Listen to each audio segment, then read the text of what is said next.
Clarkson's Farm, Episode 2, Season 1. I went to a nearby market to buy stock. He's going to a livestock auction to buy sheep. I'm curious to see if it goes like the equipment auction did. Livestock auctions can be tricky if you don't have a lot of experience. There's a little bit of a thing where if you have livestock, you're going to keep your good ones and you're going to try and sell your bad ones, and that's often what winds up at auction. I'm not saying always, hashtag not all auctions, but that is a thing you need to be aware of if you're going to livestock auctions, and you need to know signs of ill health or poor performance to look for. Like, you kind of have to have a little bit of veterinary knowledge to do well. Sometimes you can't just buy one animal at a time. You have to buy them in lots of like 5 or 10 or 20 or something. And so you have to be able to look at, maybe there's a couple in here that don't look like they're doing well, but the overall value of this lot is worth it. There's a skill set to going to agricultural auctions. So I'm just curious to see how this one goes for him. They can jump the walls.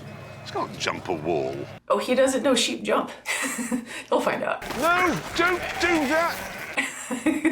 Animals are going to be anxious at auction. They're in an unfamiliar place. There's a lot of weird smells and sounds. Livestock animals really like routine. I think most animals do. So they're out of a place that they know. They have no idea what's going on. They may not have enough to eat because like you're moving them from place to place. They should be getting enough food and water, but if things are running a little bit behind, yeah, animals at auction are going to be a little bit on edge. That should be expected, poor things. I then had to spend another £2,700 on a self-assembly electric fence. Jeremy's building his own fence. He's experiencing the joys of making fence for the first time. Paid like £2,700 for the kit to do it, which for honestly fencing in an area the size of his, I'm assuming is not bad. And he certainly has the time to do it himself. So now let's see how he does. Okay, he set it up so the reel is sticking out of his car, and he's like, oh, I'm driving along and doing, instead of walking, he's driving about as fast as he can walk.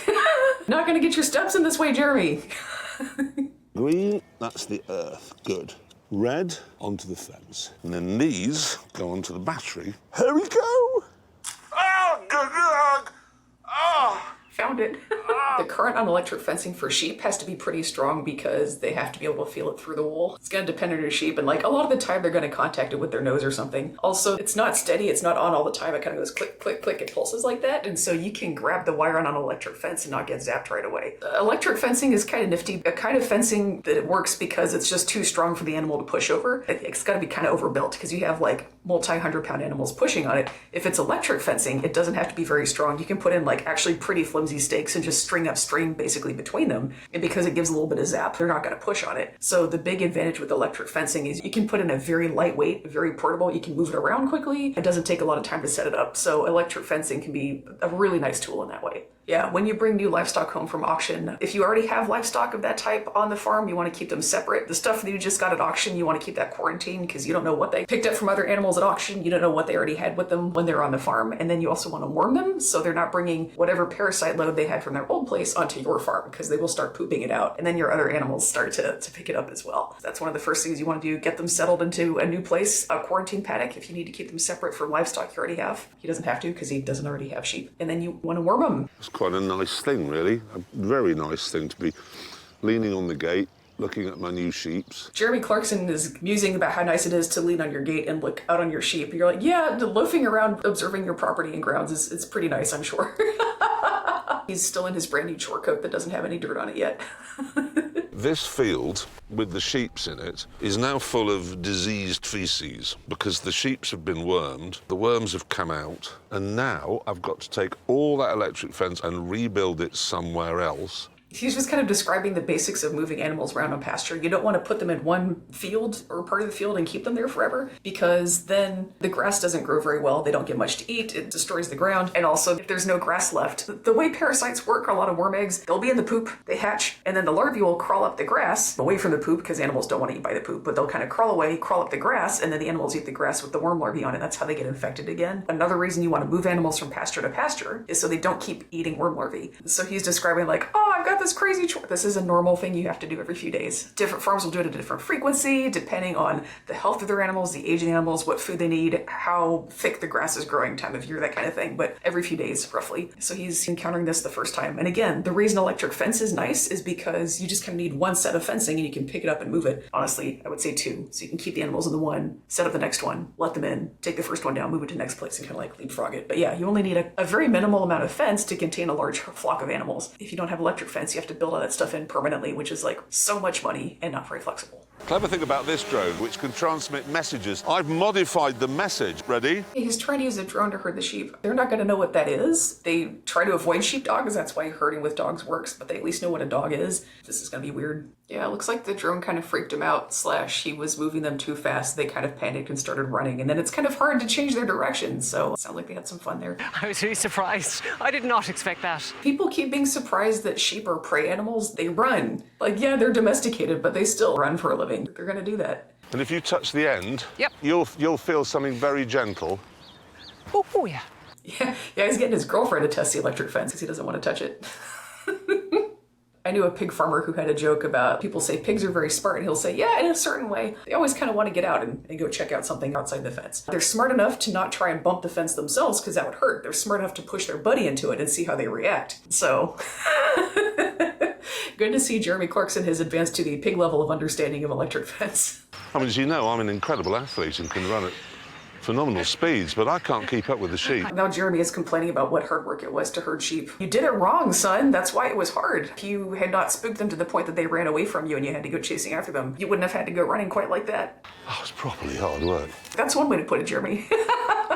In agriculture, like most things, it's really important to note the difference between things that are hard just because they're hard, that's the way they are, and things that were harder than they had to be because of self-inflicted problems. Despite my exhaustion, I had to get back to tractoring and didn't see the sheep again for 2 days. That's why livestock like sheep and cattle are really popular, because they can be pretty hands-off. You can leave them alone for a couple of days. Things like chickens, even hogs, you have to be there regularly to feed them. Things that eat grass, you can just leave them alone for a few days. This is why people like to raise them.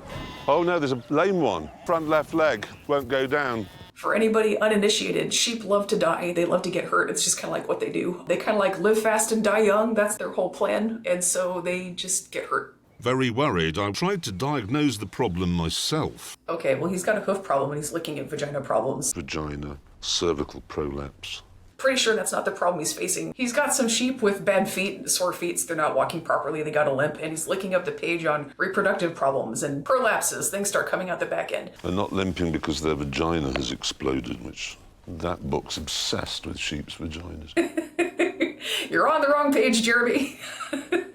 Why can't sheep just get ordinary diseases? These are ordinary diseases for sheep. They have different body parts, different stuff goes wrong. Look right above you, dog! They're used to the drone now. A dog could actually bite you. They know the drone isn't going to do anything. They figured it out. This is the funny thing, is people, when they're trying to move sheep or their livestock around and the livestock don't do what you want them to do, they go, stupid sheep. They're prey animals. Their job is to not get caught. They're doing great. They are very, very smart at sheep things. They're quite smart. That's the problem here. No, don't do that! He's got these very low walls and he didn't put electric fence against the wall, so there's nothing to stop them jumping over it. And sheep like to follow each other. They like to be in a little group. That's a safety in numbers. And so once 1 or 2 sheep start jumping, the rest of them will just go with them. It's too late. They're gone. When you're trying to move livestock, you want to move very smoothly and calmly. Because again, they're prey animals. They really respond to anybody being agitated because they're going to sense it like, a chase is afoot. And so if you're trying to move livestock, you got to keep it real casual. He's very nervous and he's kind of like jogging around and like trying to chase them down. And that is the worst thing you can do. It's kind of like trying to chase a puppy. You're like, sweet, we're playing chase, let's run away. There's ways to do this calmly. This is not it. This relentless vandalism does provide work for a wonderful local chap called Gerald. They got to fix the wall because the sheep knocked it over after he herded them badly. So yet another instance of Clarkson having to call in somebody who actually knows what they're doing. I wanted to reactivate all the abandoned troughs that were scattered around the farm. Now that he's got sheep on the farm, now he wants to fix the plumbing that carries water to all the sheep troughs. Interesting order to do things in. Plumbing doesn't maintain itself. If you're not using it for a while, you're going to have leaks and clogs that you don't know about, and then you have to go find where they are, and now they're going to start on that. Okay, that smells pretty bad. It looks like he found the tank that maybe supplies the water system, the water troughs for the farm, and it's empty. And it's also very dirty and will need to be cleaned out. Not to mention all the pipes that lead from that tank, which got full of disgusting stuff. And every time it rained, maybe that gross stuff washed down into the pipes, so you're gonna have to clean them out. This is something I would have wanted to look into perhaps before getting sheep, before making that decision. What we have here is a tank, maybe 4,000 gallons. We've got to set up where there's a pipe going in, and then a couple feet higher there's a pipe going out, so it's going to cut off when the water level goes below here. However, the tank is empty, which tells you it's going out some other way than this pipe that's up here. There's leaks. You're going to have to fix that. Or maybe the pump just hasn't been pumping into it. That suggests there may also be leaks, because rainwater should be filling that thing up at least sometimes. And he's also coughing and gagging because it was gross in there. Don't stick your head in an enclosed space that's downward because methane and hydrogen sulfide and other things can build up in there and choke you out while you're face down in there, and then maybe you won't come back up. Just so you know, don't do that.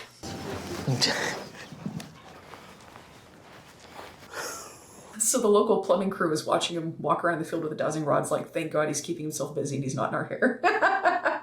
So far in this episode, we've had the wall repair guy, we've had Caleb, so that's 2 locals helping him out, and then we have these plumbing guys, so that's 3 local people / groups of contractors required to help him run this farm so far. That is some spicy water coming out of those pipes. But it worked. They had the tank with the water for the sheep watering system in the troughs. It sounds like it was not working properly, and so they found a spring instead that they're going to get their water from instead of the stream. Here's the thing. Springs may not be running all the time. They're going to flow more when it just rained. If you're having a dry season, they may stop. So not the most necessarily reliable source for your watering system. They will dry up when you need them the most, and that might be why the original system didn't use that thing. I'm just saying. They're installing new pipe for this new watering trough system. Caleb is pointing out, yeah, we need to go bury the pipe with a special tractor attachment called a mole. That means you gotta drive the tractor through it. Caleb is pointing out, please let's not do that by driving over the rapeseed field because it's actually doing well, that particular field. So you don't want to like trample your successful field in order to put in the watering system for this. Don't trample over something that's going well for once. Well spotted, Caleb. It's all right, you just sit there. The end of this series is going to be man watches farmer watching his farm worker. That's what it's going to be. That is, in fact, what we've been seeing so far. Well spotted, Caleb. Caleb is very true to the experience of an early 20-something agricultural professional. Early in your career, he's pretty good at the stuff that he's doing and has not developed a filter yet for telling people they did it wrong. That tends to come later, as you'll see with Charlie and a lot of other people. They've really developed those managing up skills. Caleb is still in the phase where you're developing that filter, and I love that for him, and I hope he never needs to. Think about it, on a farm, how many accidents happen on a farm? Caleb is advocating for himself here and saying like, hey, I've gotten hurt working for you. You do want to keep a record of that in case the cut gets infected so you can handle your workers' comp. I don't know how they handle that in the UK, but in the US, if you get injured at work, then the employer has to pay for that. Things can compound, injuries can get worse over time. That's why you want to keep a record of when they happened. If it is your own farm and you hurt yourself, I guess it's, at least here in the US, it's your own health insurance that covers it. But if you have employees who are getting damaged at work and they need repair, the farm has to pay for that. Clarkson is a little bit outraged at the idea of accountability for having to care for your workers after you injure them in the work site. Cut my finger today, I need to go in the accident book. And I've probably got a bruise on my elbow. That's going in the accident book as well. So it's a woke accident book. If you want to call you break it, you buy it woke. Sure, Jeremy. Caleb knows exactly what he's talking about here. He is advocating for himself in the workplace. He hasn't developed the filter. He's just telling Jeremy straight up what's happening, and Jeremy is a little bit shocked about it. Jeez, they are pendulous, aren't they? Jeremy Clarkson is encountering ram testicles for the first time. He's like, whoa, there's a lot going on there. Yes, rams have one job. It's kind of funny he's bringing 2 rams in a trailer. You better hope they get along. Rams can be very competitive. Hopefully that was a short road trip. Rams are just STDs, scrotal transportation devices. Clarkson is going, whoa, I've just bought walking scrotums. They're just sperm delivery devices. They're more than that. They need a nose so they can tell who's ready. They need 2 eyes so they can find them. They need legs to walk around. They need a mouth and a stomach to feed all that stuff. They're so much more than that. Also, they're polled. They're a polled breed, which means they don't have horns, which can be handy because they're gonna butt less or it's gonna cause less damage when they do. The downside is if I have to handle sheep or goats, I kind of prefer them to have horns because then you can just grab them and like move them around when you need to. So you win some, you lose some. Why are we measuring the ram balls? Like, that's a thing vets do to judge their fitness for breeding and all that, but why are we doing this? Maybe it's like a quality control check. You want to make sure that, like, I brought you good rams, so scratch all that. They say don't look a gift horse in the mouth, but do measuring tape the rented ram scrotum. Yeah. 38 centimeters. Like, in the back of my head, I can just hear, like, that was the size of my grandma's waist. By the way, this is a 4th villager helping him run his farm. We've got a ram provider guy. Yeah, so it looks like we've got an abscess there. Basically, the udders are shot. The vet was just explaining to Clarkson, yes, these ewes technically can get pregnant, but they don't have healthy udders, and so they wouldn't be able to make milk or enough milk for 2 or 3 lambs, what each ewe usually has. So you have to make a lot of milk, or the lambs have nothing to eat. And so you can get them pregnant, and they'll give birth to lambs, but then 1 or more of the lambs will just starve. So there's kind of no point in breeding that. So she pointed out it's for welfare reasons. I would say also it's for practicality reasons. There's just no point in birthing lambs that are not going to make it. Why would you do that? That's a 5th set of locals, by the way, who are helping Jeremy run his his farm, the veterinarians. Clarkson says, oh, we've got to get these rams into some bondage gear before we can let them loose. He might be a little confused as to what bondage gear is for. That's a fancy little costume that people like to wear. This harness is a thing that just holds a little bit of crayon or marker so that when the ram mounts the ewe, it puts a little like blue dot or like pigment spot on her back so you can tell that she's been bred. This rubs a blue mark on the lady sheep's back, and then we know she's been impregnated. These rams have been trained to come to a treats bucket, so when he's shaking it, they are coming over to check it out, but then they kind of turn away because they don't know him very well. They're like, we like the treats, but we don't know this guy. They're feeling conflicted. So the rams are feeling a little shy. This is going to be a little bit tough to do.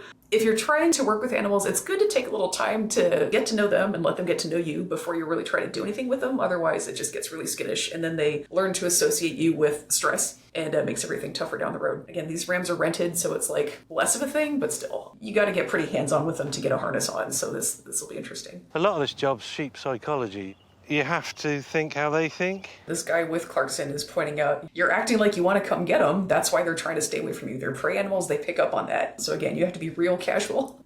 He's making them nervous and they want to get away. This guy has tackled 2 different sheep at the same time. I'm really impressed, honestly. That's a power move. This might be a 6th villager helping him run his place. This is the guy helping him like manage the sheep. There's so many villagers coming out of here. I'm like losing track of who's who. I reckon they can smell them now, Jeremy. So that, again, that's the nice thing. They're not just testicles on legs. They have a sense of direction. They can smell there's ladies over there, and they're going to take themselves over. They're smart. They know what they're about. They're smart at sheep things. 2 boys who've never had sex before, and 75 active cougars on the other side of that wall. I love to watch middle-aged men live vicariously through stud rams. Look at them go. Look at them. He's just jealous because his sheep have never been this excited to see him before. Why is she walking about? Jeremy, if she's walking away, she's not into it. He's mystified because one of the rams mounted a sheep and she just keeps walking away and he's trying to keep up like wheelbarrow style, and he's like, what's going on there? If she's walking away, she's not in the mood. I am going to need a shepherd, aren't I? Yeah. Jeremy is realizing, oh, this is like work and you need to know things and have some skills, so I need to hire somebody to do it. In the last episode, he bought a tractor and realized he's pointing out that he needed a tractor driver. I bought a tractor and then had to get a tractor driver. I've got some sheep and now I need a shepherd. Yeah. Eventually I'm going to find something I can do. You can't just get tools. It takes skills to use them, Jeremy. Same thing with sheep. You can get the sheep, but you have to know what you're doing. There's time that you have to put in taking care of them. You have to know some things about grass and how fast it's growing, and if you need to intervene, maybe fertilize the grass or cut some hay or something. Those are things you have to know, and you also have to be there to do them. So yeah, you might need to staff up for that. Okay, I've lost track of the number of locals he's had to hire to run this thing for him. Some of them it's a one-time thing, some of them it's a brand new hire. This is a shepherd named Ellen, and she brought a sheepdog. She already has one that is trained and everything. You see how Ellen is walking real slow? When she's communicating with her dog, she uses like a very soft whistle. It's not like a sharp or loud noise. The dogs are kind of keeping their distance from the sheep so they don't spook them, and she's walking very smoothly and slowly around. So he's going like, wow, this is so crazy to watch. Yeah, it's a real job and she's doing it. This is what it looks like when people know what they're doing are at work. It's good. So Ellen's trying to teach him how to actually handle sheep, and she's moving again quite smoothly. Maybe he'll catch on. We'll see. How did you do that? It's a real job and she knows how to do it. I just wish I could say the same about her driving. Hey, she fixed the problem where your tractor doesn't fit into the barn. He's moving a little more quietly around him now. He's learned a little bit. Growth. We love to see it. So we're going to have to supplement feed the ewes. How much do they need? They'll get through a couple of those a day.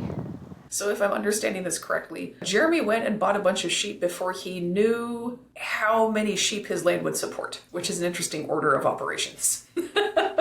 He didn't have anyone come take a look at his grass and say, about how many sheep can we support through the winter here? He just bought what felt like the right number of sheep. It was 80. I don't know how they arrived at that number, but it wasn't by checking out how the land is doing and how we can support this. Jeremy, come on, man. Okay, I'm putting in my bets now. Clarkson is going to complain about how expensive hay is. A problem he could have easily avoided if he had actually tallied up his grass before buying sheep. And now he's going to complain about how hard it is to farm. I think this might be more a case of it's hard to be Jeremy Clarkson, plowing through life and not knowing what you're doing first. And the next day when cheerful Charlie dropped by, he brought the money situation into sharp focus. Clarkson got into sheep without knowing what the revenue picture was going to be like, hired someone to help run it without knowing what the revenue picture was going to be like. Charlie Ireland, his land agent, is telling him, hey, this maybe wasn't a great idea, and don't shoot the messenger, Jeremy. He didn't make you do this. The sheep enterprise is not looking very profitable. Yeah, there's more people who want to raise sheep than there are people who want to buy lamb, which is part of what he's experiencing here. And you can actually see why when Clarkson talks about why he did this. He bought the sheep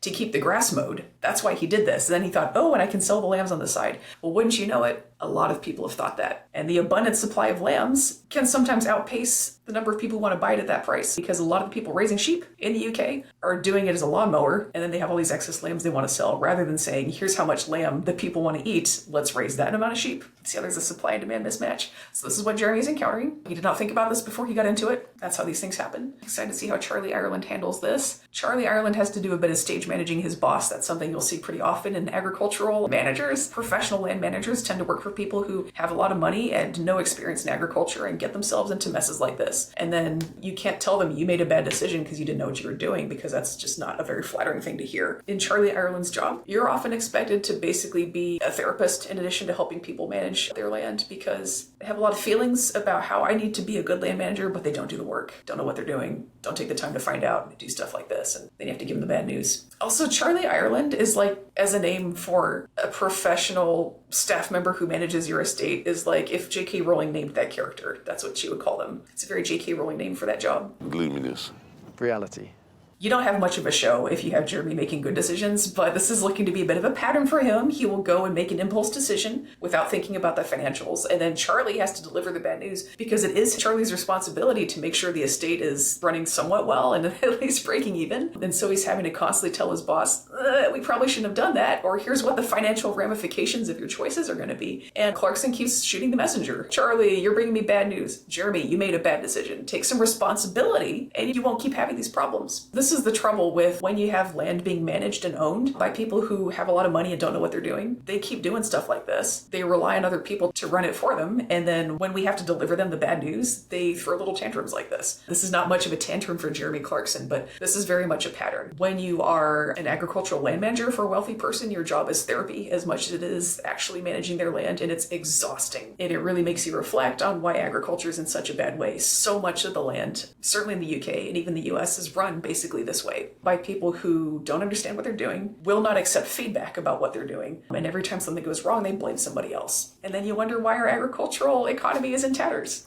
What are we going to do with you three? So Jeremy is confronting the fact that if livestock cannot work, you have to figure out what else to do with them. That's part of owning sheep. Again, this is one of those things you really kind of want to have set up and thought out before you buy livestock. I would really recommend making your peace with that before you're on the spot. Because then if you need to do something, move an animal, you don't have a plan yet, you have to set that up. You can really drag your feet with it. It takes a long time. And especially if it's an animal that's in ill health, dragging it out is not actually good for them. So if you're thinking about buying livestock, please think this stuff through before you do that. This is a great example of what not to do when you're starting out in livestock. 3 sheep don't make a flock. The vet just pointed out sheep are herd animals. They want to be in a large group. That's how they feel safe. People talk about like, oh, I've got this small flock and it's so great and sustainable because they've got just a few little animals. That actually stresses them out a lot. They feel very lonely. They feel very exposed. Sheep and other herd animals want to be with a lot of friends. Again, before you get into livestock, you probably want to know just 2 or 3 or 4 is not enough for them to feel good about life. Please think it through before you take responsibility for animals. There's only one thing for them, really, and, you know, they will need to be culled. Jeremy going like, can I get rid of them? They're gonna just have to be killed. There's really nothing you can do with them as productive livestock animals anymore. They could be pets for somebody, but there's not that many people in the market for pet sheep. So he just like has to have a long hard think about that. Yeah, Jeremy, that's where mutton comes from. If you're not ready for that, you're not ready for having livestock. Farmers always gripe about how like people don't know where their food comes from. And Clarkson does quite a bit of that himself, but he did not really think about where his mutton comes from, does he? It's called sheep. It's old ewes. They can't really do anything anymore. That's where your mutton comes from, man. I don't know what to say or think about this mission this morning. This is so interesting. He's brooding over mortality and how he's bringing these sheep to the slaughterhouse. And the way he's making it make sense to himself, he's telling himself, I'm a sheep farmer. This is what sheep farmers do. But I'm a sheep farmer. This is what sheep farmers do. Making it all about himself, which is really interesting. Even when he's trying to like sort out how the world works and how to like make sense of mortality, it's all about himself and his identity and how he's a farmer. Who you are doesn't really have a lot of bearing on the situation. Kind of says a lot about where his head's at. There's a lot about what he does that says this is just kind of a bit of a vanity project and about feeling like he's a real guy. And even when he's taking 3 animals to slaughter, he can't stop thinking about himself and what it means for him. That one looks so sad. This is part of owning livestock. This is part of being responsible for animals. You're always going to deal with their death one way or the other. And realistically, this is how every every single sheep that's farmed is probably going to die. It's either going to die by some kind of accident, it's going to get by a predator or a dog or something, or it's going to fall and break a leg, it's going to be an accident that's kind of traumatic, or they're going to go to a slaughterhouse and die that way. Those are your two options. And if you don't think through that before you get livestock, it's going to hit you. And I think he's really still not absorbing it. He's not thinking through, oh, I'm going to have to do this for every single sheep that I own. It's not clicking for him yet. It still has not occurred to him that this is the job. I have signed on to do this for every single one of the sheep I just bought. He's thinking, oh no, what kind of man does this make me? Is this all mutton then?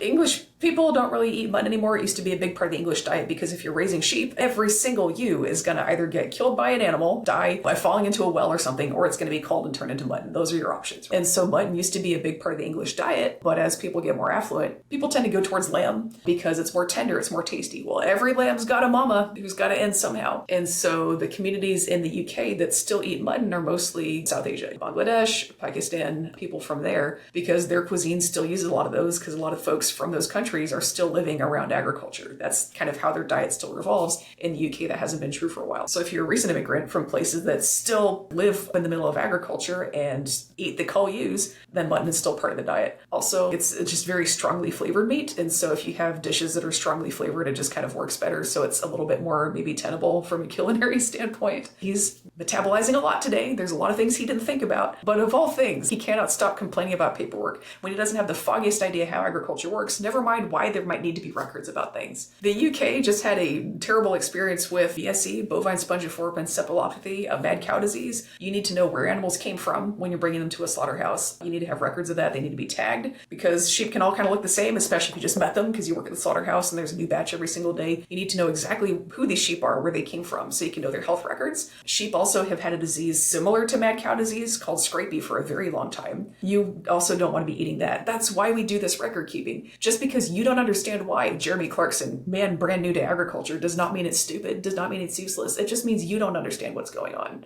We're just going to say goodbye to them. He wants to go kiss his sheep goodbye because then they'll feel better. They don't care.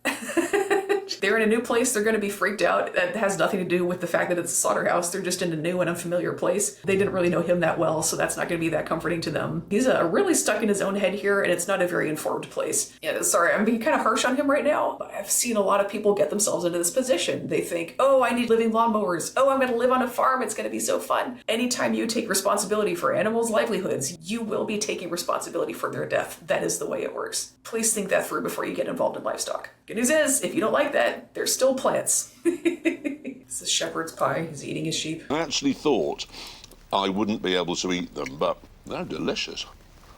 Oh my God, Jeremy, you did get to kiss your sheep goodbye. Isn't that nice? That looks good. I'm hungry.